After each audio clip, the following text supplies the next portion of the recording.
আমরা একটা খবর শুনেছি তারেক রহমান এবং ইউনূসের মধ্যে একটা বৈঠক হয়েছে।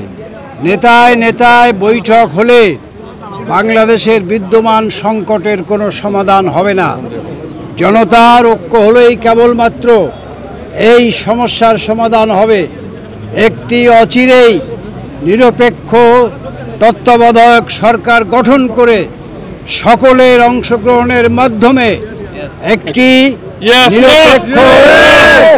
নিরপেক্ষ অবাধ নির্বাচন অনুষ্ঠানের মধ্য দিয়েই কেবলমাত্র এই সংকটের সমাধান হতে পারে। এর বাইরে কোনো সংকট সমাধান হবে না এবং বাংলাদেশ আওয়ামী লীগ ইউনূসের অধীনে কোনো নির্বাচনে অংশগ্রহণ করবে না। তোমার আমার ঠিকানা তোমার আমার ঠিকানা তুমি খে আমি খে তুমি খে আমি খে